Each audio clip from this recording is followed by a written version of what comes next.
हमारा नंबर कितने, हमारा नाम कितने नंबर पर लिखा है। रघुनाथ जी डायरी उठाकर दिए। नारद जी पहला पेज खोले तो 1 नंबर पर ही नारद जी का नाम था। पहला नंबर का भगत नारद। नारद जी नाचने लगे, अरे बाप, पहले नंबर हमारा। अब लगे पढ़ने कि हनुमान जी और भरत जी का नाम कहां है। पूरा डायरी 2 बार पढ़ डाले, ना उसमें हनुमान जी का नाम था ना भरत जी का नाम। अपना नाम देखकर जितनी खुशी नहीं हुई, उससे अधिक खुशी ये देखकर हुई कि दोनों जन का नाम इसमें नहीं है। आनंद में पहुंचे फिर हनुमान जी और भरत जी के पास। हनुमान जी पूछे कि देखे, देखा ना कितना नंबर, 1। पहले नंबर पर नारद लिखा हुआ है, देवर्षि नारद हमरे नाम है। भरत जी पूछे कि हम दोनों का नाम कितने नंबर पर था। नारद जी बोले, देखिए बिल्कुल उदास नहीं होना है, एकदम सही मार्ग पे आप दोनों चल रहे हैं, घबराना नहीं है, लगे रहिए। आज नहीं तो कल तो नाम चढ़ ही जाएगा आप लोग का। अभी चढ़ा नहीं है लेकिन चढ़ेगा, आप घबराइए मत, उदास नहीं होइएगा। भरत जी बोले, कौन सी डायरी देखे थे आप। बोले, कौन सी डायरी मतलब, इतनी बड़ी डायरी थी, इतनी मोटी, हम पूरा पलट के देख लिए। हनुमान जी बोले, पॉकेट डायरी नहीं देखे भगवान का। एक पॉकेट डायरी भी रखे, छोटा सा। बड़का डायरी लेके कहां कहां घूमेंगे, छोटा डायरी भी रखे हैं। नारद जी बोले, अरे। हनुमान जी बोले, उसमें भी कुछ भगत का नाम लिखा है। नारद जी फिर पहुंचे भगवान के पास, कहे, प्रभु छोटका डायरी या पॉकेट वाला एक बार दिखा दीजिए प्रभु। भगवान निकाल कर दिए तो उस डायरी में केवल 2 इनाम लिखे थे। पहले नंबर पर भरत जी का नाम और दूसरे नंबर पर श्री हनुमान जी का नाम। पूरी डायरी में केवल 2 नाम। नारद जी बोले, प्रभु ये किनका नाम है। राम जी बोले, मेरे भक्तों का नाम है। अब प्रभु बड़ी डायरी में किसका नाम है, वो भी मेरे भगत हैं, तो ये प्रभु भेदभाव क्यों, सबका नाम एक डायरी में, 2 लोगों का नाम छोटे डायरी में।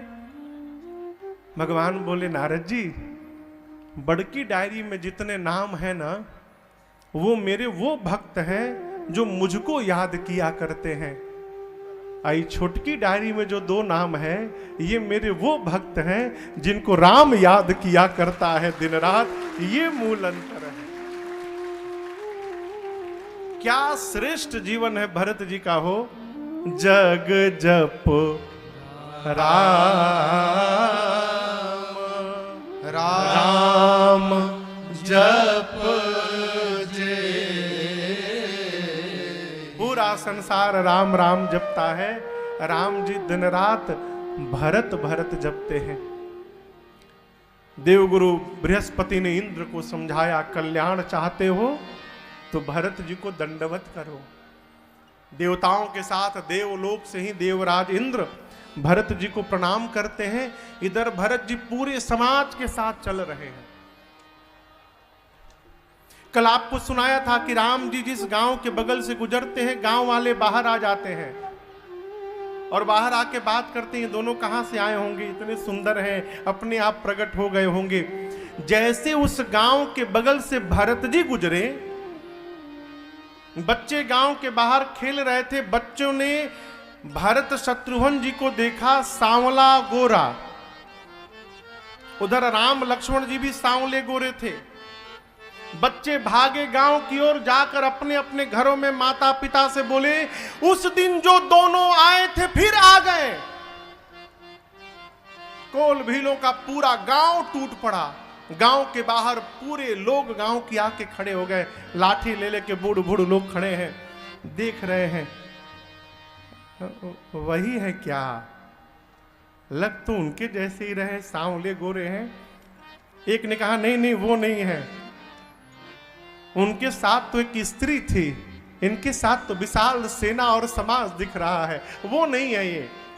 तीसरे ने कहा, बिल्कुल ठीक बोले, वो नहीं है। क्यों, वो दोनों तो हंसते हंसते जा रहे थे, ये दोनों रोते रोते जा रहे हैं, ये उस दिन वाले नहीं लग रहे। एक वहां के बुजुर्ग बाबा ने कहा, मुझे पता है पहले जो दोनों आए थे ना, ये दोनों उन दोनों के भाई हैं। पहले वाले घर से रूठ के जंगल में आ गए हैं ना, तो लग रहा है कि ये दोनों अपने भैया को मनाने के लिए जा रहे हैं, ऐसा मुझे लगता है। उन्हीं के पास जा रहे हैं ये दोनों। फिर एक मुखिया जो थे वहां के पूरे समाज के, उन्होंने कहा देखो, उन दोनों से हम लोगों ने कहा था कि हमको साथ में रखिए, तो उन लोगों ने मना कर दिया। इनके साथ पूरी समाज, पूरा भीड़ जा रहा है, क्यों ना हम लोग भी इस भीड़ में शामिल हो जाएं। इनके साथ चलेंगे तो हम लोग भी उनके पास पहुंच जाएंगे। गांव के कोल भी आके भरत जी से बोले हम भी आपके साथ चले। भरत जी ने किसी को मना नहीं किया। जानते हैं क्यों? साधु हैं। साधु का यही काम है, भगवान के नाम का पताका लेके समाज में घूमता रहे, और जो जो यात्रा में इच्छुक हो उसको अपने साथ जोड़ के और भगवान के चरणों तक पहुंचाता रहे। यही साधु का व्यवहार है। भरत जी सबको ले लिए, सबको लेकर भरत जी पहुंचे मंदाकिनी जी के तट पर चित्रकूट में। गोस्वामी जी कहते हैं, उहाँ राम रजनी अवशेषा, वहाँ राम रजनी अवशेषा, जागे सिय सपन अस देखा, जागे सिय सपन अस देखा, सहित समाज भरत जनु आए, सहित समाज भरत जनु आए, नाथ वियोग ताप तन ताए, नाथ वियोग ताप तन ताए, सुनिसिय सापना भरे जल लोचन, सुनिसिय सपना भरे जल लोचन, भय सोच बस सोच विमोचन, भय सोच बस सोच विमोचन, भय सोच बस सोच विमोचन। गोस्वामी जी कहते हैं, उहाँ राम रजनी अवशेष। वहां राम जी रात्रि बीतने के बाद जगे। कहां पर? कहां पर? वहां पर चित्रकूट में। तो गोस्वामी जी कहां हैं? ये देखिए लेखनी का कमाल देखिए। ये भी लिख सकते थे कि चित्रकूट में, लेकिन वहां बोलने की क्या आवश्यकता है? गोस्वामी जी कह रहे हैं वहां चित्रकूट में राम जी जगे। तो गोस्वामी जी कहां? यहां कहां? भरत जी के पास। भरत जी के पास अपने आप को गोस्वामी जी मानसिक रूप से रखे हैं। क्यों? गोस्वामी जी भी जानते हैं भरत जी जैसे साधु के पीछे पीछे लगा रहूंगा तो एक दिन मैं भी भगवान के चरणों तक पहुंच जाऊंगा। इसलिए अपने आप को भरत जी के पास रखे। हाँ, कहते वहां चित्रकूट में रात्रि बीतने के बाद राम जी जगे। सीता मैया ने कहा, प्रभु मैंने सपना देखा है। क्या देखा है? अरे अवतारे भाई भरत पीर से शरीर बाजरत। अवतारे भाई भारत पीर से शरीर बाजारात उनकर आरे पातर भइल बा तनवा नाथ सुनी ना ऐसन देखनी हाँ सपनवा नाथ सुनी ना। मैंने स्वप्न देखा है प्रभु भरत जी आ रहे हैं, ताप के कारण शरीर दुर्बल हो गया है, माताएं हैं, लेकिन प्रभु आज माताओं का स्वरूप मुझे मंगल नहीं दिखाई पड़ा नाथ सपने में। जैसे सीता मैया ने बात कही राम जी रोने लगे, कहे जानकी क्या बोल रही हैं आप, भोर बेला का स्वप्न है, कहीं सत्य न निकल जाए। तुरंत लक्ष्मण भैया को बुलाएं और शंकर भगवान की आराधना में बैठ गए। बाबा कृपा करिए मेरे परिवार पर। पूजन करके रघुनाथ जी मुनियों का आदर सम्मान करके अभी बैठे थे। बाबा कहते हैं सन्मान सुर मुनि बंदी बैठे उतर दिशि देखत भय नभधूरि खग मृग भूरि भागे विकल प्रभु आश्रम गए तुलसी उठे अवलोकि कारण काह चित सचकित रहे सब समाचार किरात कोलनि आई ही अवसर कहे आई ही अवसर कहे आई ही अवसर कहे।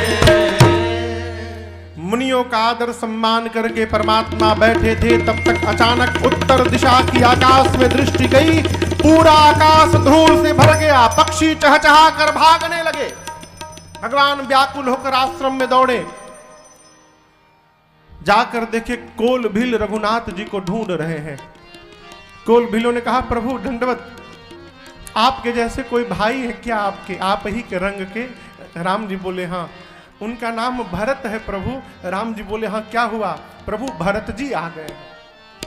जैसे राम जी सुने भरत जी आ गए हैं, सुनत सुमंगल मन प्रमोद तन पुलक भर शरद सरोरुह नैन तुलसी भरे स्नेह जल। जैसे प्रभु के श्रवणों में कानों में ये शब्द गूंजा कि भरत जी आ गए। शब्द भरत शब्द कान में प्रवेश करते रघुनाथ जी के शरीर के रोंगटे खड़े हो गए, एक एक रोम पुलकित हो गए, नेत्र से झरझर प्रेम के आंसू निकलने लगे। भगवान गदगद हो गए। लेकिन अगले क्षण प्रसन्नता के बाद अगले क्षण भगवान दुख में आ गए, चिंतित हो गए। चिंता किस बात की? कारण कवन भरत आगमन। क्यों आ गया? मैंने तो भरत जी के लिए सूचना भिजवाई थी कि भरत जी राज सत्ता संभालेंगे, वन में क्यों चले आए? अभी सोच ही रहे थे, तब तक किसी ने आकर कोल ने कहा प्रभु एक और सूचना सुनिए, भरत जी तो अभी आगे आगे हैं। पीछे पता चला है कि भरत जी अकेले नहीं आए हैं, सेन संग चतुरंग न थोड़ी, साथ में चतुरंगिनी सेना लेकर आए हैं। राम जी को लगा कि वन में भैया को अकेला जानकर मेरा भाई सैनिक देने के लिए आया है, सेना देने के लिए आया है। अब राम जी चिंतित हैं कि यदि भरत जी आकर कह दे कि भैया वापस चलिए, मैंने जीवन में अभी भाई को कभी अपने ना नहीं बोला है, आज भरत को ना कैसे बोलूंगा? इधर भाई का प्रेम है, इधर पिता का वचन है, मैं निर्वाह किसका करूंगा? हमारे महाराज श्री कहा करते, बाबू जीवन में जिसके साथ जीना मरना है,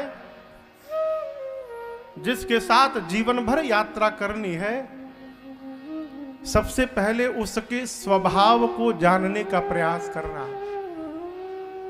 साथ में रहने वाले लोगों के यदि स्वभाव का पता चल गया, फिर यात्रा करने में कठिनाई नहीं होगी, उनके साथ व्यवहार करने में कठिनाई होने वाली नहीं है। जैसे रघुनाथ जी द्वंद्व में आए, प्रभु नेत्र बंद करके और भरत जी के स्वभाव का चिंतन करने लगे, और जैसे स्वभाव आंखों के सामने में आया, भगवान मुस्कुराने लगे, मन में कहने लगे मैं व्यर्थ में चिंतित हूं, मेरे भाई को मेरे से अच्छा कौन जानता है। मेरे भरत का स्वभाव है, भरत जीवन में उतना ही करते हैं जितना उनके भैया राम कहते हैं। भरत कहे महू साधु साधु सयाने, भरत जी मेरे कहने में रहते हैं। वो मनुष्य धन्य है, वो जीव बड़भागी है। कौन? घर में जिसके कहने में कोई जी रहा है।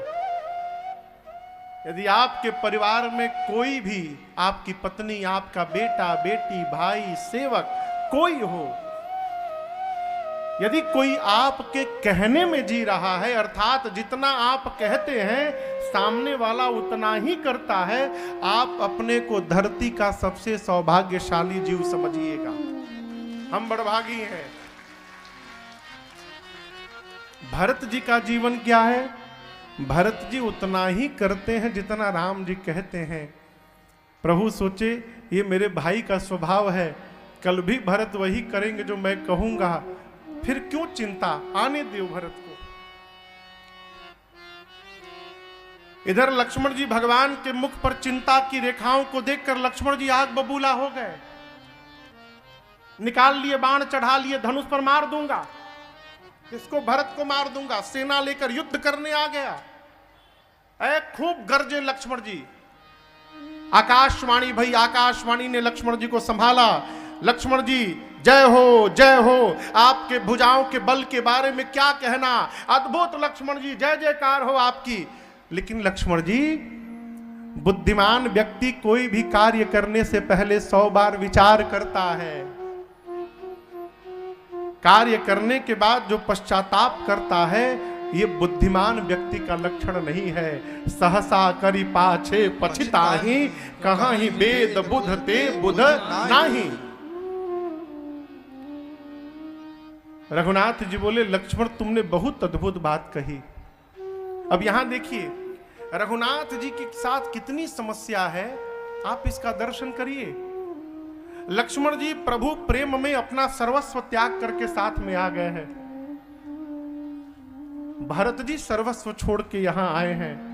दोनों राम प्रेमी हैं। आज लक्ष्मण जी भरत जी को मारने की बात कर रहे हैं। राम जी को लक्ष्मण जी का भी मन बचाना है और अपने भाई भरत की भी रक्षा करनी है। राम जी यहां सीधे नहीं बोले कि लक्ष्मण चुप रहो, गलत बोल रहे हो ना, ये नहीं बोले। राम जी कहते हैं लक्ष्मण अद्भुत कहा आपने, आपने बिल्कुल सही कहा भाई कि संसार में सबसे कठिन अहंकार मद कोई है तो राज सत्ता का मद है। लेकिन आप कह रहे हो लक्ष्मण कि मेरे भाई भरत को अयोध्या की सत्ता प्राप्त होने के बाद मद हो गया है। मैं कहता हूं मेरे भाई को अयोध्या क्या, भरत को यदि ब्रह्मा, विष्णु और महेश की भी सत्ता प्राप्त हो जाए, उसके बाद भी मेरे भाई को अहंकार होने वाला नहीं हो सकता। लक्ष्मण, सिरके के बूंद से पतीली का दूध फट जाएगा। पतीली में दूध रखा हो और उसमें सिरके का बूंद डालिए तो पतीली का दूध फट जाएगा, लेकिन सिरके के बूंद से दूध का समुद्र फटने वाला नहीं है। मेरे भरत समुद्र है। लक्ष्मण, मैं कहता हूं जिस सूर्य के आने के बाद अंधकार समाप्त होता है, यह संभव है कि किसी दिन अंधकार सूर्य को निगल जाएगा। हो सकता है जल से मछली को निकाल दो तो मछली मरेगी नहीं, जीवित रह जाएगी। हो सकता है धरती अपने क्षमा तत्व का त्याग कर दे, संभव है, हो सकता है। लक्ष्मण, मच्छर के फूंक मारने से सुमेरु पर्वत उड़ जाए, हो सकता है। लेकिन एक बात कहूं, मेरे भाई भरत के मन में अभिमान हो जाए, ये किसी युग में नहीं हो सकता, ऐसा कदापि नहीं हो सकता, ये मैं कहता हूं।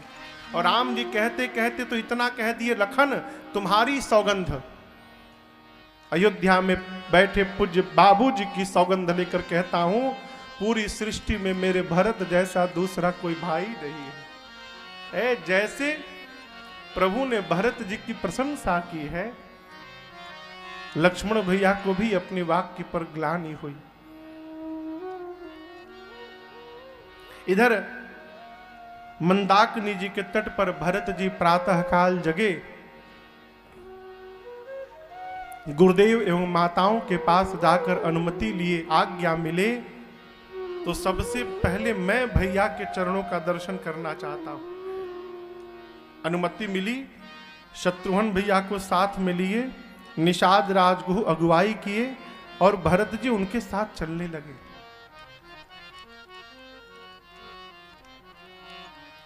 यहां गोस्वामी जी कहते हैं, भरत जी चलते चलते रुक गए। निषाद राज पूछे क्या हो गया भरत जी? भरत जी कहते हैं, राम लखन सिय सुनी मम नाऊ,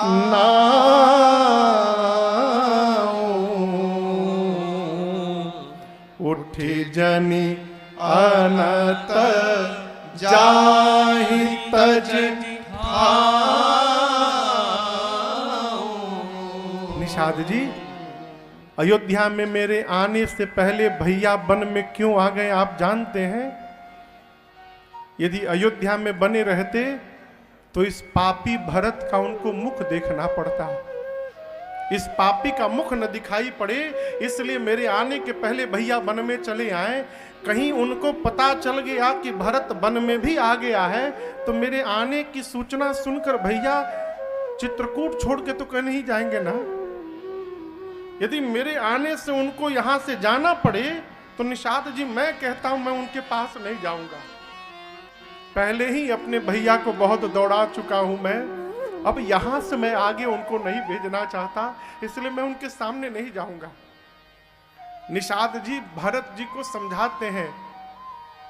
भरत जी कहते देखिए भैया से मिलना मेरे लिए आवश्यक नहीं है, मेरे लिए तो उनकी पनही बहुत है। मोरे शरण राम की पनही, प्रभु के चरण पादुका ही मेरे लिए प्रभु के समान है, मैं अपने प्रभु को और नहीं दौड़ा सकता।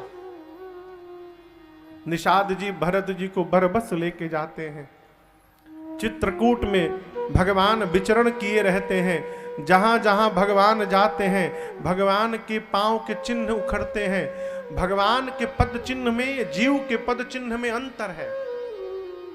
भगवान के पांव में 24 चिन्ह हैं। कितने चिन्ह हैं?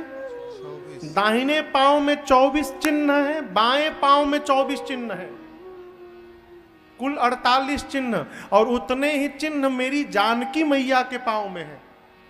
अंतर क्या है? जो चिन्ह भगवान के दाहिने पांव में है वो चिन्ह मां के बाएं पांव में है, और जो चिन्ह मां के दाहिने पांव में है वो चिन्ह प्रभु के बाएं पांव में है। ये केवल अंतर है। भगवान के पद चिन्ह बनते हैं तो उस वो 24 48 चिन्ह भी धरती पर उकरते हैं। और जैसे भरत जी को वो पद चिन्ह दिखाई पड़ते हैं, भरत जी निषाद जी से हाथ छुड़ा के और जाकर धरती पर उन चिन्हों को दंडवत करके वही लौटने लगते हैं, मानो सीताराम जी से भेंट हो गई हो। भरत जी को निषाद राजगुरु बरबस उठाकर लेकर गए और भगवान की कुटिया के आश्रम के द्वार पर पहुंच गए। द्वार पर से निषाद जी ने दिखाया, भरत जी वो देखिए आपके भैया भीतर बैठे हैं, जाइए भीतर जाइए। भरत जी बोले मैं भीतर नहीं जाऊंगा, मैं मुख दिखाने लायक नहीं रहा। उसी कुटिया के द्वार पर भरत जी अपने दोनों भुजाओं को ऊपर करके पाहिनाथ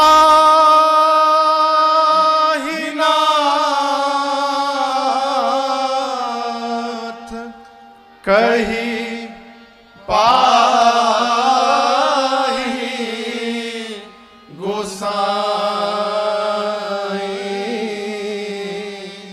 भूतल पड़े लकुट की नाई। भरत जी भुजाओं को ऊपर करके खड़े खड़े गिर पड़े। लकुट की नाई, लाठी को खड़ा करके छोड़िए, और जैसे लाठी खड़े खड़े गिर जाए, भरत जी खड़े खड़े गिर गए और एक ही वाक्य बोले, पाहीनाथ प्रभु, पाहीनाथ प्रभु, मेरी रक्षा करिए राघव, मेरी रक्षा करिए प्रभु। बोल के भरत जी गिर पड़े।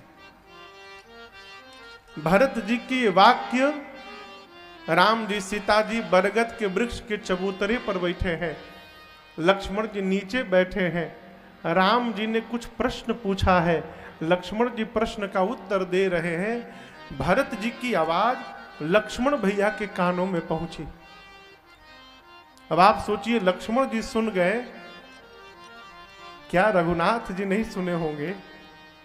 राम जी सुनकर भी मौन है, मानो लक्ष्मण जी से कहना चाहते हो, भाई आप अभी मेरे भरत भाई को मारने जा रहे थे ना, वही मेरा भाई बुला रहा है मुझे लक्ष्मण। अब जब तक आप नहीं कहोगे भरत को उठाने के लिए, मैं भरत को उठाने नहीं जाऊंगा। भगवान सुन के भी अनसुना कर दिए। लक्ष्मण जी सुने, सिर को धरती पर रखकर प्रणाम करके हाथ जोड़कर बोले, लक्ष्मण जी भैया, भैया भरत प्रणाम करत रघुनाथ। हे रघुनाथ जी, भरत भैया आपको प्रणाम कर रहे हैं। यहां महापुरुष कहते हैं, लक्ष्मण जी के मुख से भरत शब्द निकला। लक्ष्मण जी भरत का भाव बोले तब तक राम जी खड़े हो गए। भरत का र निकलता तब तक राम जी जा चुके थे, और जब तक लक्ष्मण जी भरत का तो कहते तब तक राम जी भरत जी के पास पहुंच गए थे। उठे राम सुनि प्रेम अधेरा, कहूँ पट कहूँ निसंग धनु तेरा, कहूँ पट कहूँ निसंग धनु तेरा, कहूँ पट कहूँ निसंग धनु तेरा। भगवान इतने वेग से उठे हैं कि भगवान के शरीर का पटका, एक हाथ का बाण, दूसरे हाथ का धनुष और कमर का निसंग, ये चारों राम जी के शरीर से नीचे गिर गए। क्यों गिर गए? भरत जी भी चार वस्तु छोड़ के राम जी के पास आए थे, धर्म अर्थ काम और मोक्ष। प्रसंग कहता है, जितना त्याग करके आप राम जी के लिए दौड़िएगा, भगवान भी उतना त्याग करके आपके लिए दौड़ उठेंगे। उठे राम सुनि प्रेम अधेरा, कहूँ पट कहूँ निसंग धनु तेरा, कहूँ पट कहूँ निसंग धनु तेरा, कहूँ पट कहूँ निसंग धनु तेरा। ये पटका, राम जी गए तो पटका लक्ष्मण जी के पास गिर गया। पटके ने कहा लक्ष्मण जी से कि आपको पता है हम क्यों गिर गए? राम जी जाकर भरत जी को उठाकर हृदय से लगाएंगे। लक्ष्मण जी, यदि हम राम जी के शरीर पे बने रहते और राम जी भरत जी को गले लगाते, तो हम आज दोनों भाइयों के बीच में दीवार बन जाते। लक्ष्मण जी, भाई जब भाई से प्रेम करे तो बीच में किसी को दीवार नहीं बनना चाहिए, इसलिए हम गिर गए। उठे राम सुनि प्रेम अधेरा, कहूँ पट कहूँ निसंग धनु तेरा, कहूँ पट कहूँ निसंग धनु तेरा, कहूँ पट कहूँ निसंग धनु तेरा। राम जी का सारंग धनुष और बाण अमोघ दोनों नीचे गिर गए। सारंग धनुष ने लक्ष्मण जी से कहा, लक्ष्मण जी देखिए, राम जी गए तो हम धनुष बाण दोनों नीचे गिर गए। क्यों? आप तो धनुष पर बाण चढ़ा के भरत जी को मारने के लिए जा रहे थे, लेकिन राम जी गए तो हम गिर गए। लक्ष्मण जी, भाई जब भाई से मिलता है ना, तो हाथ में हथियार लेकर नहीं मिलता है, प्रेम से भरा अपना हृदय लेकर भाई से मिलता है, इसलिए नीचे गिर गए। उठे राम सुनि प्रेम तेरा, कहूँ पट कहूँ निसंग धनु तेरा, कहूँ पट कहूँ निसंग धनु तेरा, कहूँ पट कहूँ निसंग धनु तेरा। बरबस लिए उठाए उरलाए कृपा निधान, भरत राम की मिलन लखी, बिसरे सब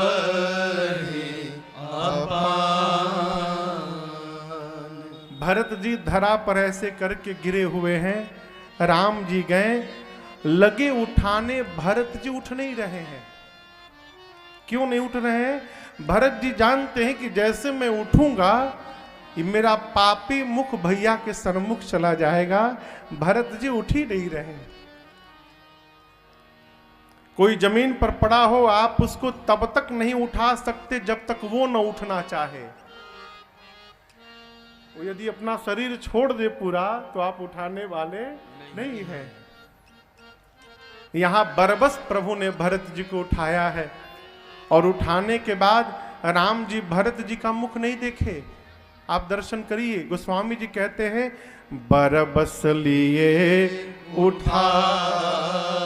उठाएं और बिना मुख देखे तुरंत उरलाए कृपा निधान। भरत जी को प्रभु ने गले लगा लिया। अब दोनों भैया मिलकर इतना रोए हैं, गोस्वामी जी कहते हैं भरत राम की मिलन लखी, बिसरे सब सारे लोग अपने शरीर की सुध बुध खो बैठे। कभी चित्रकूट जाइए ना, आप में से कोई चित्रकूट गया है?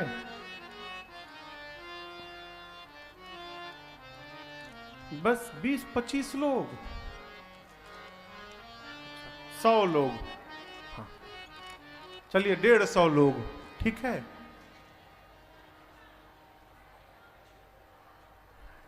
कभी गढ़वा से भी बाहर निकलिए, हाँ बहुत बड़ी दुनिया है। चित्रकूट जब आप जाएंगे और जाकर कामदगिरी जी की जब परिक्रमा आप लगाएंगे, परिक्रमा लगाते लगाते जैसे आप पश्चिम दिशा में पहुंचिएगा तो राम जी की कुटिया का स्थान आज भी वहां है, सुरक्षित है पूरा, जहां राम जी की कुटिया बनी थी।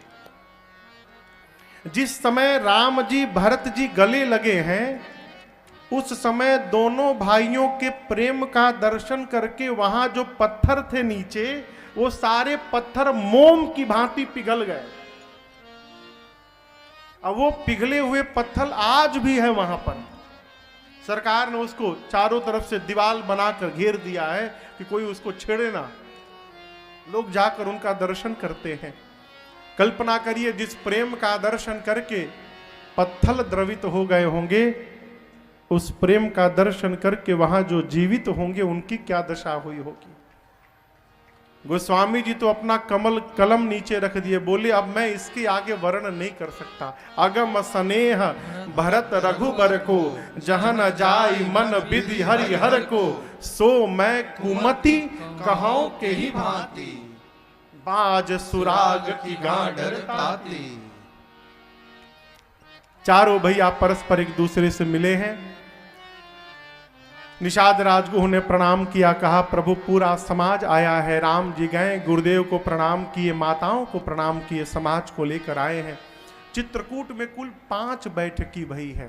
कितनी बैठकी? 5। पहली बैठकी आज हुई आते आते। गुरुदेव ने जगत की नायक चर्चा करके बताया कि राम आप चले आए तो आपके प्रेम में आपके पिताजी चले गए। उस दिन जल का किसी ने एक बूंद भी ग्रहण नहीं किया। अगले दिन पिता के निमित्त पुत्र को जो व्यवहार करना चाहिए राम जी ने किया। दूसरी बैठकी जब हुई तो उसमें केवल अयोध्या के लोग थे, राम लक्ष्मण सीता जी नहीं थे। गुरु जी ने कहा देखिए मैं अपनी बात कहूं, राम वन में रहे चाहे अयोध्या रहे, राजा कौन? तो राम राजा है, राजा राम। क्यों राम राजा है? क्योंकि राम जीव नहीं है, राम भगवान है। गुरु जी ने पूरी प्रजा के सामने कह दिया कि अपने राम जीव नहीं है, राजा राम स्वबस भगवान, धर्म धुरीन भानुकुल भानु, सूर्यवंश के सूर्य है राम। और हम आप नहीं, ब्रह्मा विष्णु महेश चंद्रमा सूर्य पवन पावक अग्नि वरुण कुबेर दिग्पाल सारे लोग राम जी की आज्ञा का पालन करते हैं, राम भगवान है। यदि हमसे पूछा जाए तो हम लोगों को ही राम जी की ही आज्ञा का पालन करना चाहिए, ये मेरे अनुसार है। अब आप लोग बताइए क्या किया जाए? भरत जी बोले गुरुदेव आपके रहते हम लोग बोलेंगे। भरत जी बोले गुरु जी बोले भरत एक उपाय तो है मेरे पास। पुत्र बुद्धिमान उसी को कहते हैं जो देखे सर्वस्व समाप्त हो रहा है तो आधे में संतोष कर ले। घर में आग लगा है, जो सामान बाहर है पहले उसको सुरक्षित करिए। जो सामने बरांडे में है आधा बचा उसको पहले बचाइए। यदि भीतर बचाने जाएंगे तो जो आधा बच रहा था वो भी जर के खाक हो जाएगा, कुछ बचने वाला नहीं है। अरध तजहि बुध सरवस जाता। भरत जी बोले गुरु जी मैं आपकी बात नहीं समझा। गुरु जी बोले पुत्र यदि तुम और शत्रुघ्न 14 साल वन में रहने को तैयार हो जाओ तो मैं राम लक्ष्मण सीता को लेके वापस चला जाऊंगा। जैसे गुरु जी ये बात बोले भरत जी नाचने लगे, कहे गुरुदेव आप जो कह रहे हैं यदि वैसा हो सकता है गुरु जी तो पहले मेरी बात सुन लीजिए गुरुदेव। मैं 14 साल के लिए वन में नहीं जाऊंगा गुरुजी, मैं जीवन भर वन में रहने को तैयार हूं, मैं अयोध्या लौटूंगा ही नहीं गुरुजी। कानन करऊं जन्म भरी बासु, मेरे लिए इससे कुछ उचित नहीं होगा गुरुदेव। हम दोनों भाई जीवन भर वन में रह जाएंगे, हम लौटेंगे नहीं गुरुजी। गुरुजी की तो मति हेरा गई हो। कल्पना भी नहीं कर सकते थे कि एक भाई अपने भाई के लिए जीवन भर वन में रहने को तैयार हो जाए, सोच भी नहीं सकते थे। कुछ नहीं बोले, सबको लेके राम जी के पास गए। तीसरी बैठकी भई। गुरु जी ने कहा राम निर्णय लो पुत्र। राम जी बोले आप लीजिए गुरु जी, आप भगवान हैं हम लोग के। गुरु जी बोले भरत के प्रेम ने विचार करने की शक्ति समाप्त कर दिया है। हम तो कहते हैं जो भरत बोले वही कर लिया जाए। राम जी बोले ठीक है गुरु जी, हम भी वही करेंगे जो भरत जी बोलेंगे। गुरु जी ने कहा भरत जी से पुत्र जो जो बोलना है बोल दो आज। भरत जी खड़े होकर बोले गुरुदेव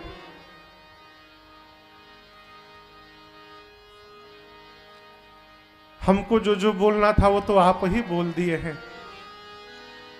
गुरु जी बोले जो हमने सिखाया है वो बोल दो, हम जो बता रहे थे तुमको वो बोलो। भरत जी राम जी से बोले भैया गुरु जी एक उपाय बताए हैं, हम उसमें तैयार हैं। राम जी बोले क्या उपाय है? भरत जी बोले भैया हमके बने रहे द घरे जा हमार भैया जी, हमके बने रहे द घरे जा हमार भैया जी। ए हमार भैया जी हो, हमार भैया जी। ए हमार भैया जी हो, हमार भैया जी। हमके बने रहे द घरे जा हमार भैया जी हमके बने रहे द घरे जा।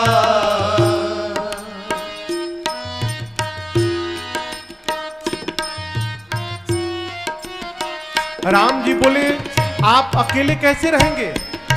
बोले अकेले नहीं भैया, शत्रुहन संग हम वन में रहब हरदम शत्रुहन संग हम वन में रहब हरदम राखी भाई के दुलार ए हमार भैया जी राखी भाई के दुलार ए हमार भैया जी हमके बने रहे द घरे जा।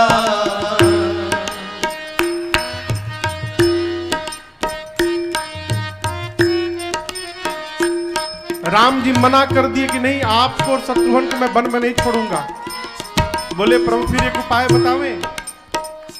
नाही मनबा ए नाथ तो हमरो के राखो साथ।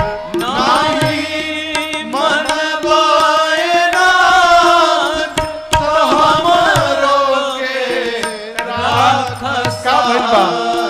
जैसे तीन वैसे चार ए हमार भैया जी जैसे तीन वैसे चार ए हमार भैया जी हमके बने रहे द घरे जा हमार भैया जी हमके बने रहे द घरे। अरे हमके बने रहे द घरे हमके बने रहे द घरे जा। लक्ष्मण भरत जी ने 3 बात रखी। या तो शत्रुघ्न जी के साथ हमको वन में भेज दीजिए, नहीं तो लक्ष्मण को वापस करिए, मुझे साथ में रखिए, और नहीं तो प्रभु आप मैया को लेके वापस चले जाइए, हम तीनों भाई वन में रहने को तैयार हैं। जैसे भरत जी ने ये 3 बातें रखी, राम जी सोच में पड़ गए। अब यहां एक सूत्र समझिएगा, जीवन में अपने बड़े से कभी भी ऐसी कोई बात नहीं कहनी चाहिए जिससे हमारे बड़े को सोच में पड़ना पड़े। जैसे रघुनाथ जी के भाव को लक्ष्मण भरत जी देखे, हाथ जोड़कर बोले भैया मैंने कुछ नहीं बोला है, मैंने जो जो कहा भैया आप उसको भूल जाइए, मैंने कुछ नहीं कहा भैया, एक बात कहता हूं, जेहि विधि प्रभु प्रसन्न मन हो करुणा सागर कीजिए सोई। भैया जिसमें आप प्रसन्न है नाथ आप वही करिए, मैंने कुछ नहीं कहा आपसे। अभी राम जी कुछ कहते, इसके पहले मिथिला के हो गए हैं। राम जी सुने कि जनक जी महाराज आ गए हैं, दौड़ कर गए प्रभु, जाकर यथा योग्य दंडवत किया, स्वागत किया और लाकर पूरे समाज को उचित स्थान प्रदान किया चित्रकूट में। 4 दिन बाद सीता मैया की मां सुनैना मैया राम जी की मां कौशल्या मैया के पास गई रात्रि में। कौशल्या जी, सुमित्रा जी, कैकेयी तीनों माताएं बैठी हैं। सुनैना मैया गईं, जाकर प्रणाम करके बैठी। यहां गोस्वामी जी कहते चारों माताएं बैठी हैं लेकिन कोई कुछ बोल नहीं रहा है। सुनैना जी के समझ में नहीं आ रहा कि कहां से प्रारंभ करूं, और कौशल्या मैया सोच रही हैं कि मैं इनसे बोलने लायक नहीं रही। अब इनकी बेटी को मैंने अकारण वन में भेज दिया, क्या मुख लेकर मैं बोलूंगी। सुमित्रा मैया ने चुप्पी तोड़ी और कहा, बहन लग रहा है कि ब्रह्मा जी अब बूढ़े हो गए हैं, उनकी करनी ऐसी है, बताइए ऐसे कोई करता है जैसा उत्पात उन्होंने मेरे घर में किया।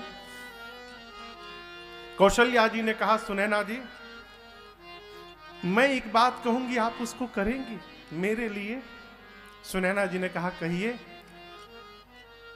कौशल्या मैया ने कहा, बहन पहले आप बताइए, घर को यदि प्रकाश में रखना हो तो कितने साधन हैं प्रकाश के? सुनैना जी ने कहा, 3 साधन हैं, सूर्य है, दीपक है और मणि है। कौशल्या जी ने कहा, बहन महाराज के जाने के साथ ही सूर्य वंश का सूर्य डूब गया, हमारे वंश का सूर्य अस्त हो चुका है। राम हमारे वंश का मणि है, रघुवंश मणि रघुवंश को छोड़कर वन में आकर प्रकाश कर रहा है। अब हमारे घर में प्रकाश के लिए केवल दीपक बचा है। सुनैना जी ने पूछा, बहन वो दीपक है कौन? कौशल्या जी बोली, मुझे भी नहीं मालूम था, लेकिन ठीक प्राण निकलने के पहले दशरथ जी ने मुझे बताया कि वो दीपक कौन है। बार बार मोहि कहे मही पा, कौशल्या जाने हूँ सदा भरत कुल दीपा। महाराज ने कहा था, कौशल्या भरत को कुल का दीपक समझना तुम, और दीपक में यदि तेल है तो उसे कोई बुझा नहीं सकता, ये भ्रम है। हवा का एक छोटा सा झोंका आता है और जलते हुए दीपक को बुझा के चला जाता है। आज राम के वियोग रूपी हवा के आगे मेरा कहीं एक कुल का दीपक बुझ न जाए बहन, मुझे इसका भय लग रहा है। आप मेरी ओर से जनक जी से कहिए, महाराज ऐसा कुछ करे कि राम लक्ष्मण को छोड़ दे और भरत को अपने साथ में रख ले। मैं केवल इतना चाहती, भरत यदि राम के साथ नहीं रहेगा तो प्राण छोड़ देगा अपना। सुनैना जी ने बहुत समझाया, कहा बहन आपके घर में जो उत्पात हुआ है, श्री याज्ञवल्क्य ऋषि ने पहले ही हम लोगों को सब बता दिया था। राम बन जाएंगे, निशाचरों का अंत करेंगे और अंत में राम ही अयोध्या के राजा बनेंगे, इसमें कोई संशय नहीं है, यही होगा बहन। समझाया और समझाने के बाद जाते जाते सीता मैया को अपने साथ लेके गई। कौन? सुनैना मैया। जैसे जहां अयोध्या जनक मिथिला का समाज रुका है वहां सीता मैया पहुंची। जनक जी को पता चला कि मेरी बेटी आ गई। जनक जी महाराज दौड़कर किशोरी मैया को गले लगा लिए और बोल पड़े, पुत्री पवित्र किए कुल दो, पुत्री पवित्र किए कुल दो, सुजस धवल जग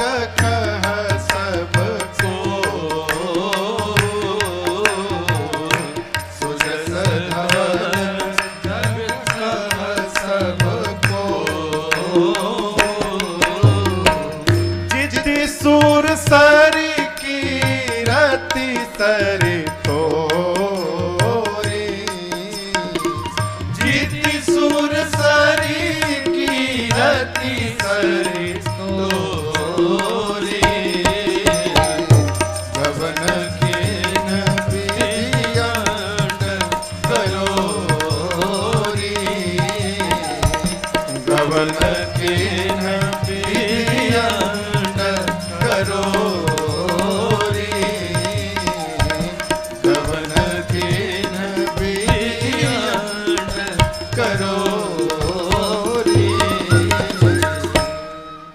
जनक जी महाराज जानकी मैया को देखे, दौड़कर हृदय से लगा लिए और बोले मेरी बेटी ने आज एक नहीं दो दो कुलों को पवित्र कर दिया है। कैसे? रघुकुल की बहू बनकर मेरी जी सीता ने रघुकुल को पवित्र किया और निमिक कुल की बेटी बनकर सीता ने मेरे निमिक कुल को पवित्र कर दिया। मेरी बेटी ने दो दो कुलों को धन्य कर दिया। महाराज कहते हैं कि गंगा गोमुख से निकलकर गंगा सागर तक गई बेटी, तो गंगा ने केवल 3 स्थान बनाए, गंगा अवनि थल 3 बड़े रे। क्या?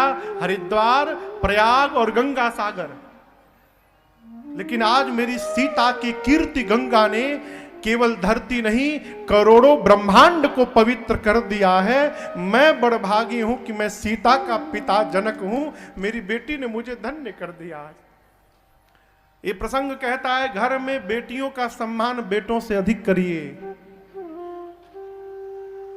बेटा आपका नाम रोशन करेगा तो केवल आपके घर में रोशन करेगा। आपकी बेटी दूसरे के घर में जाकर आपके संस्कार से आपके कीर्ति को ऊपर करेगी। बेटियों का आदर करिए। मनुस्मृति में मनु महाराज कहते हैं यत्र नार्यस्ति पूज्यन्ते रमन्ते तत्र देवता। जिस घर के आंगन में बेटियां, जिस घर के आंगन में स्त्री का आदर होता है, सम्मान होता है, उस घर के आंगन में 33 कोटि देवता सर्वकाल वास करते हैं। इसमें कोई चिंता लेकिन नहीं है, सर्वकाल वास करते हैं। लड़की जन्म ले तो लवदा माना आफत पड़ गई बा। का हुआ हो?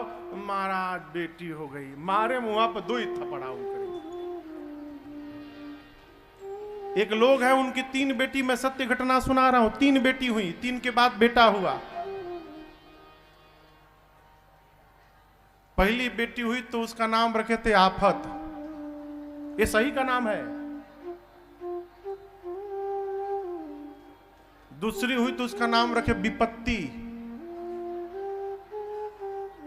तीसरी हुई उसका नाम रखे आपत्ति। चौथे में बेटा हुआ, उसका नाम रखे समाधान। और आपको बतावें, तीनों बेटियों की शादी हो गई, तीनों अपने घर में आनंद में है। इनके बुढ़ापे में वो समाधान इनके समाधान किया है, खूब कूटा है बाबूजी को। हाँ, समाधान के लिए खूब बढ़िया। हाँ, खूब कूटा है, घर से बाहर निकाल दिया है। अब उन्हीं बेटियों आपत्ति विपत्ति और आफत के घर में उनका बुढ़ापा चल रहा है। ये बेटियों का जीवन है। अभी आपको प्रयाग की घटना बताऊं। अभी जो कोरोना काल चला था, पूरा परिवार रहता था घर पे। पिता रहते थे बाहर, कमाते थे, पैसा भेजते थे, तो लड़कवा यहां मुखिया ही लड़ता था, इलेक्शन लड़ता था। बाबूजी कमा रहे हैं, पूरा ठाट बाट गांव में सब जमा था। 3 लड़के 2 ठे काम करे, बड़का इलेक्शन लड़े खाली अकौनो, बाबूजी खाली कमा के भेजा। तो आप देखे होंगे कि गांव में कोरोना में कोई बाहर से आता था तो उसको गांव के लोग बाहर रोक देते थे, टेस्ट होता था। तो जब आए कमा के तो लड़के उनको घर में घुसने नहीं दिए, कहेंगे बाहर मड़ई में सूता, बाबूजी पहले टेस्ट हुई तब घुसिया। टेस्ट हुआ, पॉजिटिव निकल गए। पुलिस डॉक्टर की गाड़ी आई, बाबूजी को लेकर गई। बच्चे गए नहीं पिताजी के साथ, ना ना। उनके घर में कुत्ता था जिसको यही लेकर आए थे, जहां रहते थे वहां से लेकर आए थे। बड़ा हो गया, घर में रहेगा, मैं हूं नहीं, घर की सुरक्षा करेगा। वो जो कुत्ता था वो एम्बुलेंस के पीछे दौड़ता दौड़ता गया अस्पताल तक। 15 दिनों तक अस्पताल में वो भर्ती रहे और वो कुत्ता अस्पताल के गेट पर बैठा रहा, कहीं गया नहीं। 15 दिन में 3 में से एक नालायक गया नहीं बाबूजी को देखने। 15 दिन बाद जब निगेटिव हुआ रिपोर्ट, अस्पताल ने उनको छोड़ा। अस्पताल से बाहर निकले तो गेट पर वही कुत्ता बैठ के रो रहा था। वो घर लौटे नहीं। उस कुत्ते को लेकर न जाने कहां चले गए, पता नहीं चल पाया किसी को। ये घटना अखबार में आई थी, मैंने पढ़ा है। अगर उस बच्चों के जगह बेटी होती तो मैं कहता हूं बेटियां कभी अपने माँ बाप को नहीं छोड़ती हैं। वो ससुराल में भी रहती है तो मन अपने माँ बाप में ही लगा रहता है। इसलिए बेटियों का सम्मान करिए, बेटियों का आदर करिए। यहां जनक जी महाराज ने जानकी मैया को हृदय से लगाकर महाराज बहुत दुलार किए। थोड़ी देर बाद मां ने पिताजी से कहा, पिताजी माताओं की सेवा करने का समय हो गया है, सासू माताओं की। अस्तु अपने माता पिता से अनुमति मांगकर सीता मैया आई और सासू माताओं की सेवा में लग गई। एक साथ मां जानकी सभी माताओं के पास रहती थी। गोस्वामी जी कहते मां अनेक रूप में प्रकट हो गई। एक ही साथ कौशल्या मैया के भी कमरे में, उसी समय कैकेयी मैया के कमरे में, उसी समय सुमित्रा मैया के कमरे में, एक साथ सभी माताओं की जानकी मैया सेवा करती हैं। रात्रि में सुनैना जी ने जनक जी से कहा, महाराज कौशल्या जी कह रही थी कि आप ऐसा कुछ करते कि राम जी लक्ष्मण जी को छोड़ के भरत जी को साथ में रख लेते। जनक जी ने कहा, सुनैना जी जितना दोनों भाइयों को मैं जानता हूं भरत जी उतना ही करते हैं जितना उनके भैया राम कहते हैं। इसलिए आप चिंता बिल्कुल मत करिए, कल भी भरत वही करेंगे जो राम कहेंगे। आप बिल्कुल निश्चिंत रहिए। सवेरा हुआ, राम जी गुरु जी से बोले, गुरुदेव निर्णय लीजिए। गुरु जी पहुंचे जनक जी के पास, महाराज अब कीजिए सोई सब कर धर्म सहित। जनक जी पहुंचे भरत जी के पास, बेटा तुम निर्णय लो।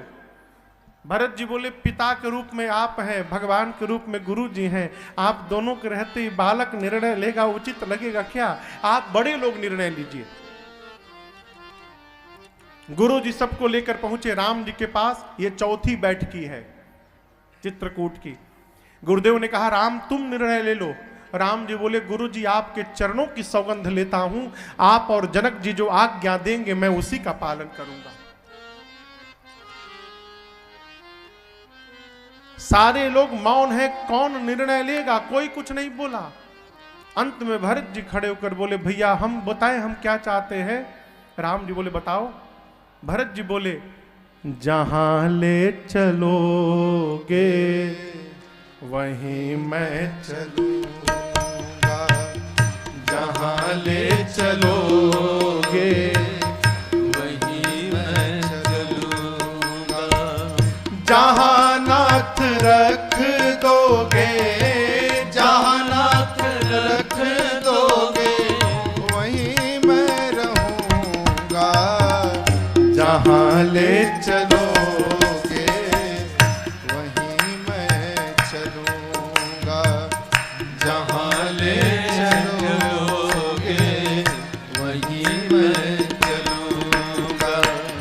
ये जीवन समर्पित शरण में तुम्हारे, तुम ही मेरे सर्वस्व, तुम ही प्राण प्यारे। ये जीवन समर्पित शरण में तुम्हारे, तुम ही मेरे सर्वस्व, तुम ही प्राण प्यारे। तुम्हें छोड़ कर ना, तुम्हें छोड़ कर ना मैं किससे कहूँगा, जहाँ ले चलोगे वहीं मैं चलूँगा, जहाँ ले चलोगे वहीं मैं चलूँगा। न कोई उलहना ना कोई अर्जी, कर लो करा लो तुम्हारी जो मर्जी। न कोई उलहना ना कोई अर्जी, कर लो करा लो तुम्हारी जो मर्जी। होगा तो कहना भी होगा तो तुम्ही से कहूँगा, जहाँ ले चलोगे वहीं मैं चलूँगा, जहाँ ले चलोगे वहीं मैं चलूँगा। तुम्हारे ही दिन है, तुम्हारी ही रातें, कृपानाथ सब कुछ है तुम्हारी कृपा से।